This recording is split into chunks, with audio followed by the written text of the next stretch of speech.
Cartag de lenga este. Urley latiricium evenit marmoriam reliquit. Vini, vidi, vec. Esse suai cenque fortunae. Cetere, centero, Cartagine, F, delendene.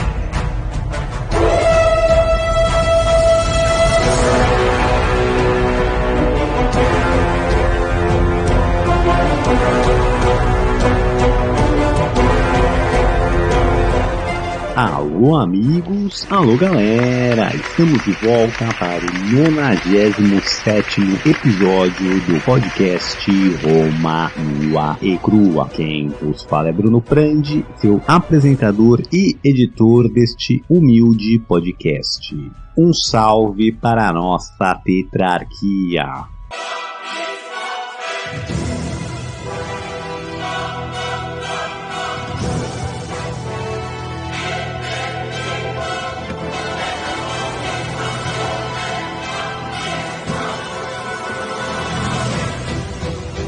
Imperator Maximus Nicolas Frandi, nossos Césares Lucas Frandi, Álvaro Desidério e César Casolari. Recapitulando. Muito bem, pessoal, no último episódio vimos os preparativos de Júlio César para a invasão da província da África, o último reduto dos Optimates, o último reduto rebelde. Antes de preparar tudo, ele teve que passar pela Grécia ali, coletar fundos, resolver questões políticas, chegou na Itália, encarou o motim de 4 legiões, mas ele está se preparando para dar fim na Guerra Civil. Lembrando que na província da África ali tem cerca de 14 legiões que os Optimates juntaram e o nosso JC juntou 10 legiões, porém ele só estava com 6 dessas legiões completamente prontas. Ele não gostava de perder tempo e partiu com as 6 que tinha, e as outras 4 ainda estavam se preparando. Ele foi com as 6 lá para Sicília, tentou embarcar, tempestades o impediram e no dia 25 de dezembro ele partiu com suas 6 legiões que estavam prontas, mas a tempestade que tinha dado uma acalmada não tinha passado e ventos empurraram os navios para todas as direções e o JC desembarcou ali na África com cerca de apenas 3.000 soldados de infantaria e 150 de cavalaria. Não bastante chegar lá sem 90% das suas tropas, ele ainda, quando foi descer do navio, caiu de cara na areia e deu aquele migué dizendo que estava abraçando a África. África, agora te tenho em meus braços. Para dar aquele migué e não acabar com a moral das tropas e deixar a superstição romana falar mais alto. Foi ali que paramos no último episódio, bora pro episódio de hoje.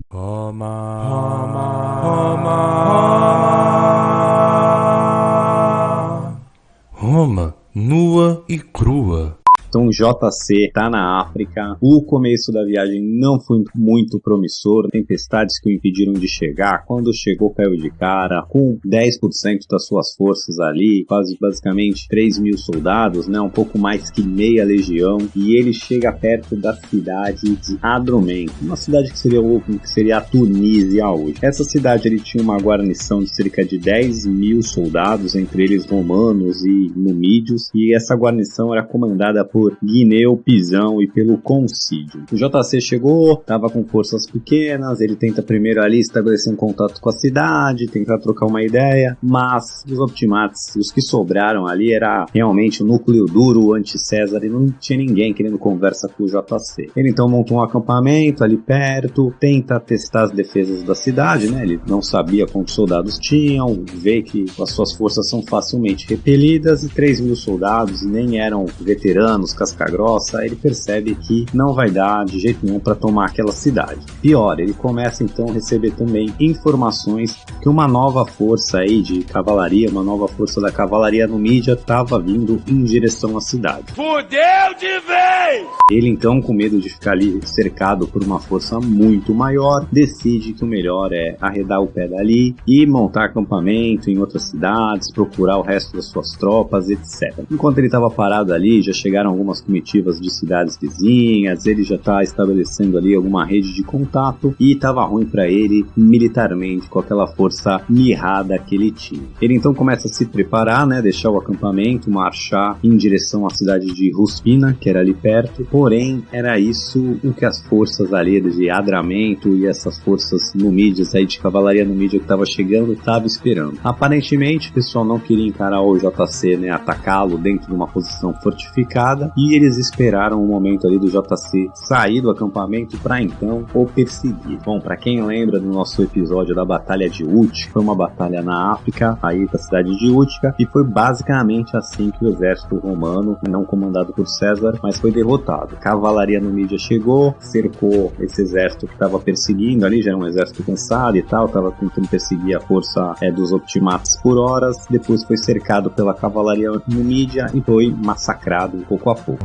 Pouco a pouco. A cavalaria numídia era uma cavalaria leve, eles não engajavam em batalha de mão a mão, eles basicamente chegavam perto, jogavam dardos, jogavam flechas e depois cavalgavam em retirada, só que eles ficavam indo e voltando fazendo isso e matando aos poucos as forças romanas ou de qualquer inimigo que eles encarem, né? Desde as guerras púnicas a gente já fala da cavalaria numídia aqui, quem já está acompanhando o podcast faz tempo conhece bem. Bom, então essas forças aí que estavam na cidade de Adrumento começam a perseguir o Júlio César e a cavalaria numídia se juntou também, e o JC com a sua mirradíssima força de cavalaria ali de apenas 150 homens, ele não fica parado, ele vê que tá vindo a força atrás dele, ele já põe suas legiões em formação de batalha, manda a cavalaria contra-atacar. A cavalaria que ele tinha era a cavalaria pesada, a cavalaria que, apesar de montada, ela engaja ali em combate mão a mão, vou chamar. A cavalaria romana lutava com cavaleiros com armadura, não era bater e correr, era bater e engajar, né, tentar atropelar, empurrar, uma cavalaria pesada. Então, o JC, conhecendo a cavalaria numídia, apesar de ter uma força menor, ele sabia que a cavalaria numídia usava a tática de bater e correr, né, ia chegar perto, jogar dardo, fugir. Então ele manda sua cavalaria sempre contra-atacar. E isso fazia o que? Não que ele pudesse vencer a cavalaria numídia, mas ele põe a cavalaria para correr e consegue ganhar um fôlego. Então ele vai basicamente lutando ali uma batalha de retirada, mantém ali principalmente a sua cavalaria ativa e uma linha ali de veteranos para dar apoio, que como tinha muitos mais cavaleiros numídios, se eles conseguissem dar o drible da vaca ali, contornar essa cavalaria romana, tinha uma segunda linha ali de infantaria pesada que conseguia stand their ground, conseguia manter a linha ali, a posição e dar espaço para o resto do exército ir recuando. E basicamente foi essa tática que o JC usou. Ele foi lutando ali uma retirada, usando a cavalaria e os seus veteranos para não deixar a cavalaria numídia cercar o seu exército, chegar muito perto, e assim ele consegue chegar até a cidade de Ruspina, onde ele foi lutando e se defendendo, mas conseguiu chegar a duras penas lá, numa posição mais fortificada e mais segura.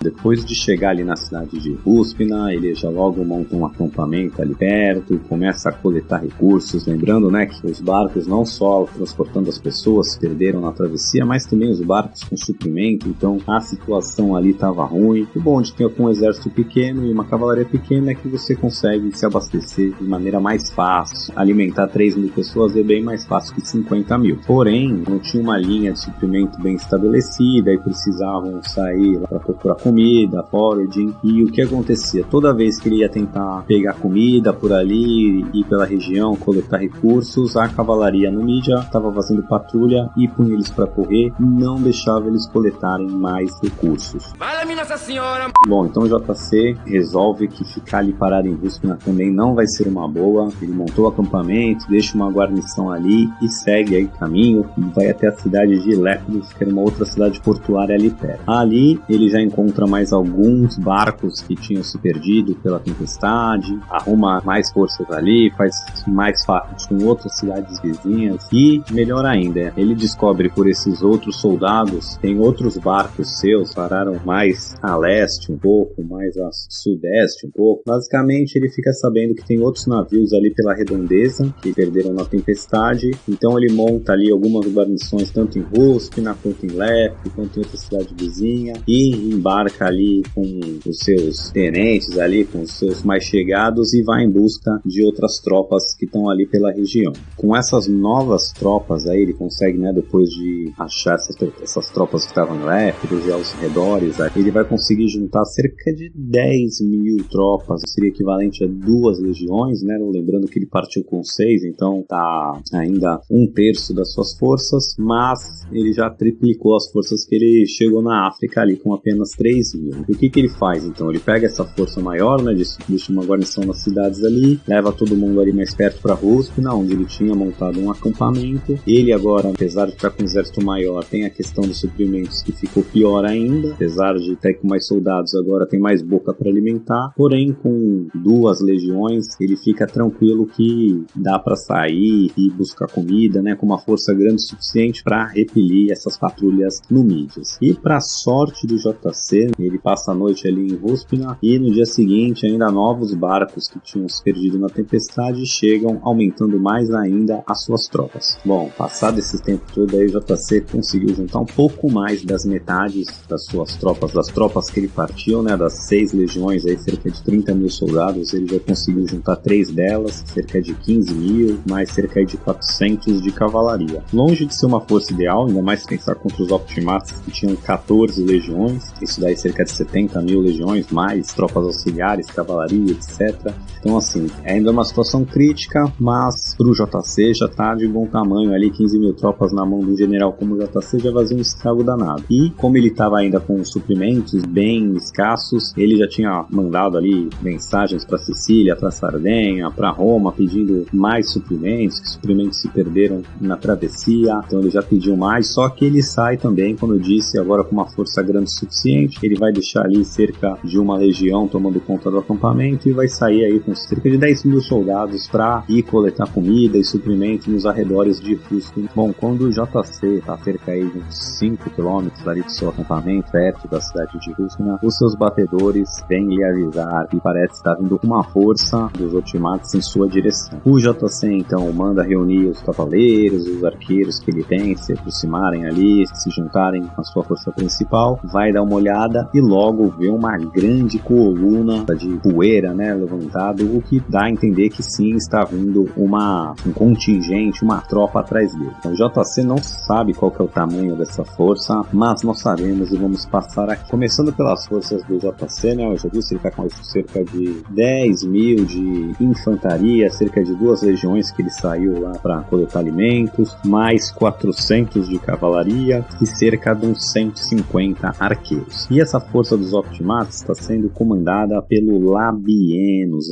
esse cara que era o principal lugar-tenente ali do César nas campanhas gálicas, um general brilhantíssimo, mas que virou a casaca. Ele tá vindo, né, o JC não sabe o tamanho da força, mas a gente sabe cerca de 12.000 de infantaria, mais 8.000 de cavalaria Numídia, então a diferença ali de 400 cavaleiros do JC e 8.000 de cavalaria Numídia bem alto, e mais cerca ali de 3.000 soldados de cavalaria pesada que estava com os Optimates. Então cerca de 12.000 de infantaria, 8.000 de cavalaria, mais 3.000 de infantaria pesada. E ainda tinha uma força comandada pelo Petreio, um outro general Optimate muito bom, que já tinha lutado contra o JC lá em Ilerda, na campanha da Espanha. Ele também vai com mais cerca de 8.000 tropas de cavalarias no Numídia. Ele estava ali com umas tropas de reserva. Então a força principal do Labienus que estava vindo em direção ao JC. O JC já sabia que ele estaria em desvantagem numérica, mas não sabia o tamanho das outras forças, nem a qualidade das outras forças, né? Nem quem era o general comandando essas forças ainda. Então ele sabe que está vindo uma força na sua direção, ele faz uma linha, né? Como ele estava apenas com 2 legiões, ao invés de fazer a típica colocar 3 linhas romana, 3 fileiras de homens, ele vai fazer apenas uma grande linha bem extensa, sabendo que provavelmente vem bastante cavalaria aí para não ser flanqueado nem nada, então ele deixa a sua linha o mais extenso possível, colocando basicamente todos os homens lado a lado e a cavalaria nas pontas e os arqueiros ali na frente da infantaria. Bom, e do outro lado vinha vindo o Labienus, que como eu já falei, era um brilhante comandante, era um cara que achava que estava no mesmo gabarito ali do JC, achava que podia bater de frente com ele, era um cara brilhante também, e ele, assim, os Optimates, aí o pessoal que estava na província da África tinha muito mais informação sobre o JC do que o JC tinha, então o Labienus já foi para lá mais ou menos sabendo o tamanho das forças que o César tinha, qual que eram os tipos de soldado e tal, e ele, para de certa forma camuflar as suas forças, ele, enquanto marchava, veio com as suas linhas bem compactadas, bem juntinho a todo mundo, não só infantaria como cavalaria, para dar uma impressão pro JC que era um exército menor vindo, e a composição do exército também, com todo mundo amontoado junto ali, o JC acha que ele está encarando uma força de infantaria, a força que tem mais infantaria do que cavalaria, e é quase meio a meio ali as forças, né? Cerca de 12 mil de infantaria, como eu disse, e 8 mil de cavalaria, e só a cavalaria já era quase o tamanho do exército do JC inteiro. Então quando eles chegam ali mais perto do campo de visão um do outro, que o Labienus então começa realmente a montar em posição de batalha as suas tropas, ele já pega o JC completamente de surpresa, porque ele começa a sair cavalaria de tudo que é lado, essa linha vai ampliando, ou seja, o Labienus conseguiu enganar o JC no tamanho do seu exército e na composição do seu exército. Então já 1-0 aí pro Labienus nessa tática aí, nessa disposição, nessa movimentação militar. E não só nessa disposição de tropas, né? O Labienus também conhecendo o JC, os seus métodos, as suas táticas, ele também já colocou o JC numa outra posição muito ruim. Por quê? O JC gostava de sempre usar terreno a seu favor, né? Usar a vantagem geográfica, e também gostava de espaço para manobrar. Como o JC colocou as suas 2 legiões numa fileira única, de ponta a ponta ali, com a cavalaria nas pontas, ele basicamente fechou ali uma passagem que ele estava e não deixou muito espaço para ele mesmo manobrar. Ele teve que estender a sua linha o máximo possível para não ser envelopado, e ali no terreno que ele estava ficou meio que sem possibilidade de manobrar como ele gostava. Além de deixar pouco espaço, como o Labienus tinha muito mais cavalaria, assim que ele começou a pôr em formação o seu exército, qualquer ponto elevado que tivesse ali no terreno, a cavalaria do Labienus já foi lá e tomou os pontos antes que o JC pudesse tomar. Então ele conseguiu de certa forma pegar a vantagem do terreno, né? Os pontos mais altos já foram ocupados primeiro pelas tropas do Labienus. Ele tirou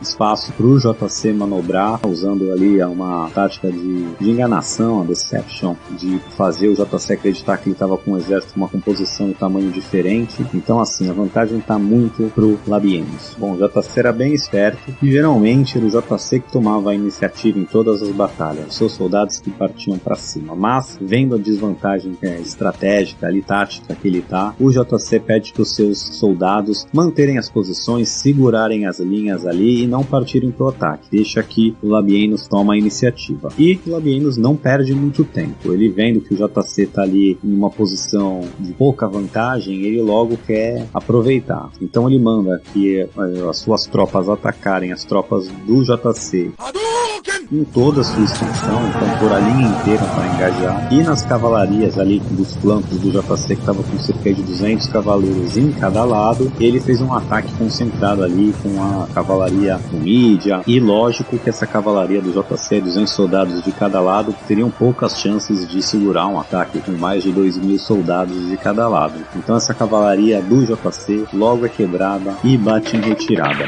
Isso cria um problema terrível, porque o Labienus logo se aproveita que a cavalaria fugiu e usa a sua cavalaria numídia, muito superior em número e na sua estratégia de bater e correr, né, para cercar completamente o exército do JC. Isso que é um nó tático de verdade, hein? Então a gente já acompanhou aqui inúmeras batalhas desde o começo desse podcast, e sempre que um exército é envelopado é game over. Mas esse é o exército de Júlio César, e ele consegue rapidamente manobrar suas tropas virar metade pra frente, né? Metade pra um lado, metade pro outro, e assim consegue criar uma linha defensiva em todo o seu redor, né? Ele consegue criar uma proteção ali, uma linha defensiva virada para um lado, virada para o outro, e tá aguentando o ataque. Por quê? O exército então tá todo envelopado, e em volta deles estão principalmente cavalaria numídia e infantaria leve, que eles chegam perto ali da infantaria das tropas de César, que, né, lutam como infantaria pesada, com armadura, escudão. Essa infantaria leve e a cavalaria chegam perto desses soldados, soltam flechas, soltam dardos, arremessam com tudo, sempre matam um ou dois, coisa assim, né, e se afastam. E se algum, uma coorte, alguém tenta um contra-ataque, e é pior ainda, que o exército se expõe e morre muito mais gente. Então basicamente o JC mantém ali essa linha defensiva com metade do pessoal virado para um lado, metade virado para o outro, todo mundo atrás do escudo ali, e vai passando o tempo, e a saraivada atrás de saraivada de flecha, de dardo, e, né, essas tropas do Júlio César também não eram as tropas, tinha pedaços da 10ª Legião ali, que era a mais casca grossa de todas as legiões, mas a maioria desse exército aí, dessas tropas que estão com o JC nessa batalha, são de recrutas novos, né, de amadores ainda, não os soldados casca grossa do JC que a gente está acostumado. Isso quer dizer o quê? O pessoal vai meio que perdendo nervo com o passar do tempo, sendo cercado, cada vez mais espremido, compactado, tomando flechada, um porta-bandeira até tenta fugir, o JC tem que pegar ele pelo braço, levar de volta lá pra linha. Aqui que tá o inimigo, desse lado, fica aí, caramba. Então assim, tá crítica a situação. E aí, meu, parece cena de filme, porque o Labienus vem dessa situação ali, né, o exército todo completamente envelopado, era questão de tempo, fechando o cerco cada vez mais, as tropas já começando a perder o psicológico ali, alguns tentando fugir. Se não fosse o carisma do JC e a habilidade dele, já tinha tudo ido pro saco. O Labienus então tem a brilhante ideia de chegar perto dessas tropas e começar a xingar, querer humilhar. Ele tira o capacete e fica ali bem perto entre, né, as linhas que estão atacando dele e as linhas defensivas ali do JC, e ele começa a falar palavras de estímulo para suas linhas, tipo, vai, pega esses trouxa, seus amadores, né, e ofender o pessoal do JC do outro lado, chamar os caras de amador, falar que eles foram envelopados, que eles são tudo trouxa. E assim, pra quem era soldado veterano, não sei aqui, quem já foi estudante universitário, sabe quando você entra na faculdade que você é bicho, você é cabaço, você é, né, se você fala com um veterano, chama ele de bicho na faculdade, já é uma bela de uma ofensa. Imagine os soldados romanos do JC serem chamados de recrutas, de recém-recrutados, de novinha, vai novinha, começa a tirar uma onda dos caras. Um soldado da 10ª ali, ele grita pro Labienus, Cadê teu standard, Labienus? Tu acha que a gente é esses soldados trouxa aí, novato seu, não sei o quê? e sai um grito aí do meio da multidão, né? E o Labienus não sabe quem falou, pede pro cara então assim, explica quem é o malandrão que tá falando aí. o cara não me tira o capacete, pega uma lança e joga ali, e cai, acerta, consegue acertar direto o cavalo do Labienus, que cai e derruba ele. O cara era muito zica, o JC não menciona ele pelo nome, só fala que é um soldado da 10ª, que se irritou ali com o Labienus e tira o capacete, joga a lança ali, derruba o cavalo e ainda fala, Isso aqui é pra tu aprender, aqui tu tá lidando com um soldado da 10ª Legião, não esses teus novatos de merda. Bom, resumindo, o soldado acerta o cavalo do Labienus, o cavalo cai, o Labienus se fere nessa queda do cavalo, aí que cai, machuca ele junto, o cara teve que ser tirado do campo de batalha ali para receber atendimentos médicos. Mas a situação ainda tá crítica e o impasse continua ali, né? O cerco, os soldados completamente envelopados, cada vez pressionando mais, tentando diminuir esse espaço, cada vez mais gente perdendo os nervos. Só que assim, esses soldados do Labienus também, assim, acabaram de perder o líder deles, o que não é um efeito motivador, né? Imagine tu ver teu chefe lá, pagando de bonzão e quase morre. Tu já fica um pouco com o pé atrás, fala, os caras não são tão fracos assim, vamos tomar um pouco mais de cuidado. Então assim, o Labienus ser ferido e ter que ser retirado do campo de batalha dá um pouco de uma balada no moral das tropas ali dele. E o JC ligeirão que era, ele percebe que agora ele tem uma mini chance. Então isso que também é muito fera do JC. Como é que o cara tá sendo atacado ali por uma horta, completamente envelopado, e ele percebe que agora chegou o momento. Então ele ainda consegue coordenar esse contra-ataque, que ele espera o momento certo quando as cavalarias, né, chegam mais perto para jogar os dardos e tal. Ele faz um contra-ataque em todas as direções, ou seja, quando eles tentam fechar mais o cerco, os soldados romanos do Júlio César contra-atacam em todas as direções. Foi muito da cavalaria Numídia para correr. Quem não correu e tentou engajar com Legião Romana do Júlio César no mão a mão nunca é uma boa ideia. Então assim, no final eles conseguem afastar essas tropas do Labienus, vou chamar assim, dos Optimates. Eles têm que quebrar e fugir um pouco para se reagrupar, não era nada demais, mas esse espaço que eles ganham nesse contra-ataque, que consegue quebrar ali as formações do Labienus, não que matem ninguém, mas conseguem pôr eles para correr um pouco, quebra a formação, eles têm que se reagrupar, se repreparar, e nesse espacinho de tempo, o JC então consegue pegar suas tropas e começa a fugir em direção de volta pro acampamento lá perto de Ruspina. Bom, enquanto o JC estava fazendo essa retirada estratégica e pôs as tropas do Labienus rapidamente ali para correr, né? Não só quebrou elas, só enquanto elas estão se reagrupando, para se reformando, o JC já começou a picar molho e fugir de volta pro seu acampamento. Mas lembra que eu falei que tinha ainda as tropas de reserva do Petreius ali, com mais cerca aí de 8, 10 mil de cavalaria no mídia. Então assim que o JC se põe a se movimentar e tirar suas tropas, essas 8 mil cavalarias aí do Petreius, ele começa então a perseguir as tropas de Júlio César. Só que o JC já estava ligeirão, então o que ele faz? Ele até já imaginava que isso estava vindo. Ele manda as tropas mais inexperientes ir seguindo e continuando. Ele segura as legiões mais experientes. E assim que esses cavaleiros estão chegando bem perto, vindo atacar, com a sua tática de bater e correr, quando eles estão chegando perto, o JC dá um sinal de contra-ataque e eles são atacados. E aí, de novo, a estratégia no mídia nunca é ficar engajado ali em combate mão a mão. É ir lá, jogar os dardos e voltar a se reabastecer e vir ficar jogando, correndo, sem nem tocar na treta, né? Assim, jogar de longe, bater e correr a tática. E aí, quando eles estão chegando perto e vê que estão sendo contra-atacados, eles ficam meio confusos, as linhas se chocam, né? E os cavaleiros então se põem a fugir, porque eles não estão ali no embate. Não fugir para sempre, mas fugir para recuperar o espaço. Só que nessa confusão toda, o Petreius, que era o líder ali, né? O general dessas tropas, também cai, também se machuca e também se lesiona a ponto de precisar de atendimento médico e precisa ser retirado. Então, assim, eles não voltam para a batalha. O JC, por muito pouco, não morre. Suas tropas e a sua aventura na África não acaba. Se não fosse o seu talento e ali as tropas veteranas que estavam com ele, que tinham as moral, teria sido o fim. Esse é o primeiro episódio aqui, em todas as batalhas, com o general foi envelopado e suas tropas e ele sobreviveram. JC foi fera demais. Então, basicamente, foi essa batalha de Ruspin. JC vai conseguir voltar para a cidade ali, para o seu acampamento. Foi por pouco, mas JC e suas tropas estão vivas. O JC nem passa os números de mortos de nenhum dos lados. Imaginamos que ele tomou um prejuízo razoável para nem reportar o que aconteceu, fora que ele foi envelopado e tal. Então ele não dá os números, só fala que conseguiram fugir, conseguiram chegar a tempo, mas foi por muito pouco. E se não fosse o soldado da 10ª ali, que meteu-lhe a lançada no cavalo do Labienus, teria sido game over. É que realmente perdeu o Labienus ali nos 40 do segundo tempo, desestabilizou as tropas dele, e o Petreius também, quando foi fazer um contra-ataque, também logo se feriu. Então foi um pouco de sorte também do JC, dos generais, dos comandantes das tropas inimigas se ferirem no combate. O Labienus, por ir pagar um sapo, achou que já tinha vencido o JC. Se ele tivesse ficado quieto ali mais meia hora, talvez tivesse sido o final do JC. Mas não foi, pessoal. E semana que vem tem mais batalhas, e a África vai ser a última das campanhas, e vai ter mais pelo menos 2 batalhas importantes aqui nos próximos episódios. Então você fique com a gente e até!